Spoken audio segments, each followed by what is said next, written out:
welcome to Sinful's Horror Stories. If you're new to the channel, please be sure to subscribe now for quality horror narrations on YouTube. Please hit the thumbs up button, make sure to hit the bell so you're notified of all my new weekly uploads.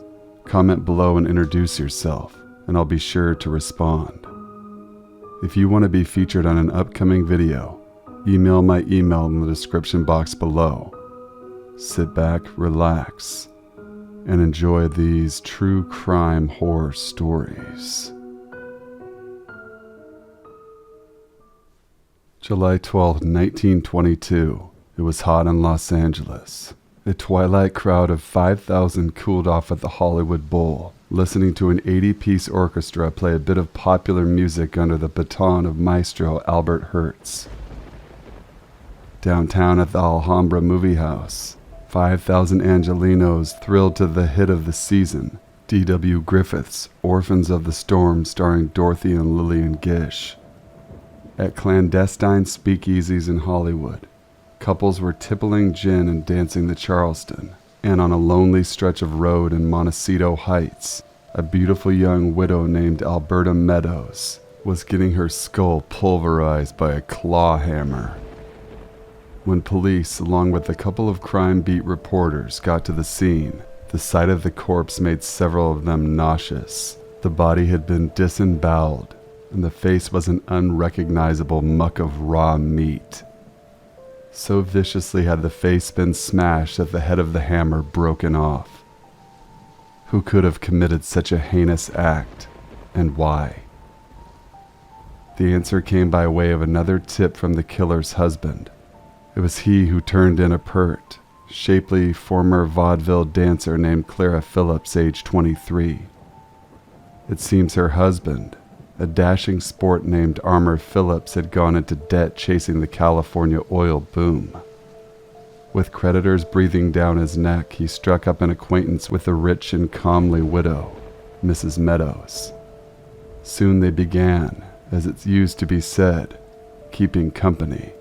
When Clara confronted Armour, he denied any dalliance. She started listening from an upstairs extension to Armour's phone calls. She heard gossip that Armour had bought Mrs. Meadows a wristwatch and new tires for her car. The day before the murder, Clara went shopping with her friend Peggy Caffey. She bought a skirt, a pair of slippers, and some stockings. Then they went to a Five and Dime where Clara purchased a claw hammer. She had not yet told Peggy about her suspicions. She did the next day, Wednesday, July 12th. She poured out her heart as the barkeep poured out the gin at a speakeasy in Long Beach. She told Peggy she wanted to talk to Alberta Meadows, so they headed back to L.A. to wait outside the bank where Alberta worked.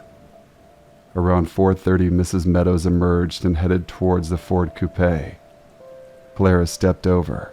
Alberta knew who Clara was, and perhaps not wanting to cause a scene, she consented to Clara's request to drop her off at her sister's house in a sparsely populated and rugged development northeast of downtown. Along the way, Clara asked Alberta to pull over and please step out of the car to discuss something. She confronted Alberta about Armour. Alberta denied any wrongdoing. Clara pulled out the claw hammer and struck Alberta's head. Alberta wailed and started running. Clara caught up with the dazed widow, grabbed her arm, and walked her back to the car. Peggy thought it was all over, until Clara went back to work on Alberta's head. Alberta cried out to Peggy, "My God, save me! Help me!" Peggy attempted to intervene. Clara raised the hammer and said, "Don't interfere, damn you, or I'll kill you." Peggy ran down the road, stopped, and looked back.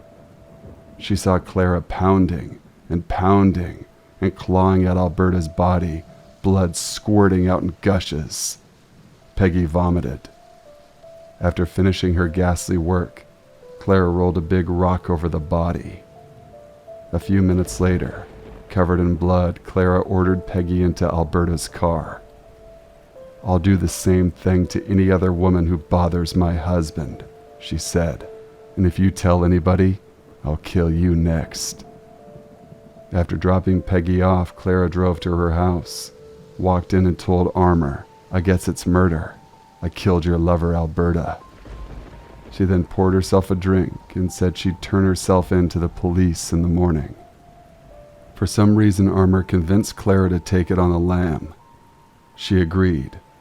That night, they ditched Alberta's car and got Clara a ticket on a train to El Paso, with a plan for her to cross over into Mexico. In the morning, Armour went to see his lawyer and told him what was going on. The aghast attorney immediately called a well-known LA lawman, Under Sheriff Gene Biscaluz. He came to the lawyer's office and Armour told him about his wife's confession.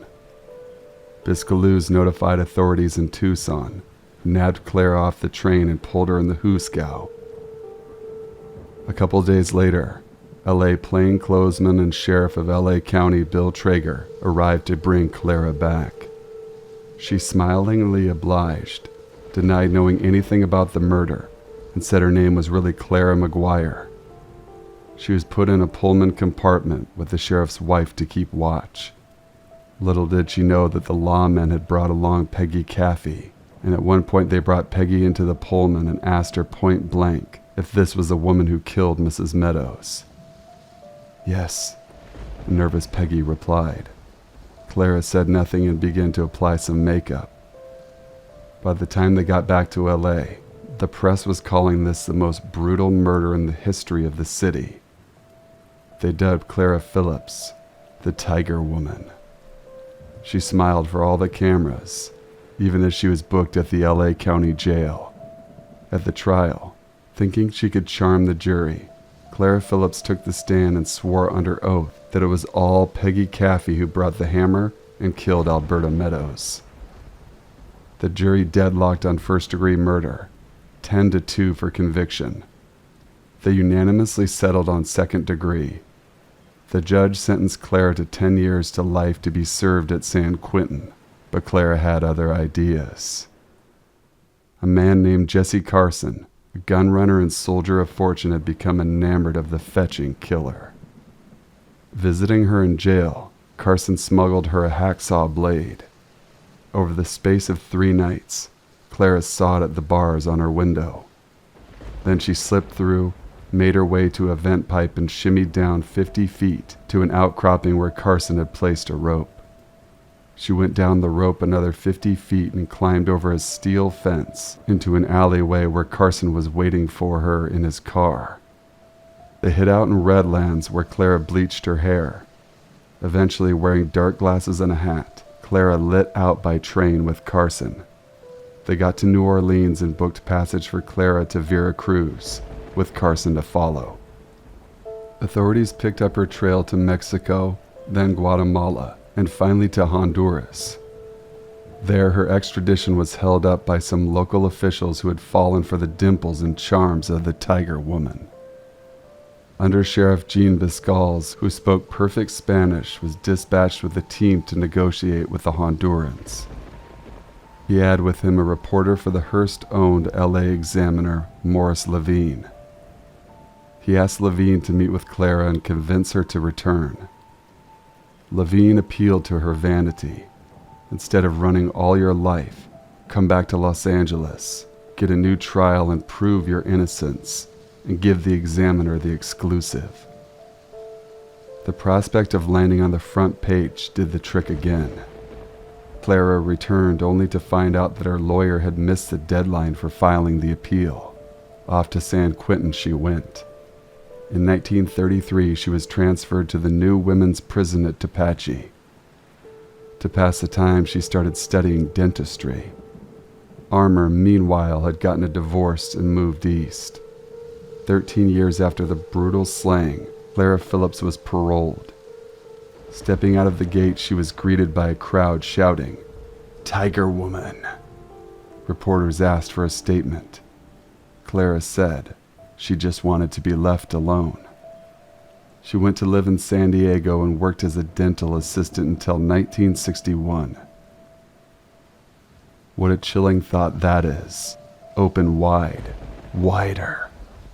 She then moved to Texas and finally went to face the ultimate judge. The murder of Beryl Atherton has become one of the most intriguing mysteries in Marblehead. The unsolved murder continues to be a topic of debate and speculation more than 50 years after the event itself. Beryl Atherton was a school teacher in Marblehead. She taught 5th grade at the Glover School. By all accounts, she was well liked, and many of her former students remember her fondly. Miss Atherton lived alone at 57 Sewell Street. At the end of November in 1950, she was preparing for the coming winter season. School was on vacation on Friday, November 24th, the day after Thanksgiving, when Miss Atherton went to Salem to pick up her fur coat out of storage. Upon returning to Marblehead, she stopped at the local market to buy a few necessary items. Then she went home. It had already started snowing heavily.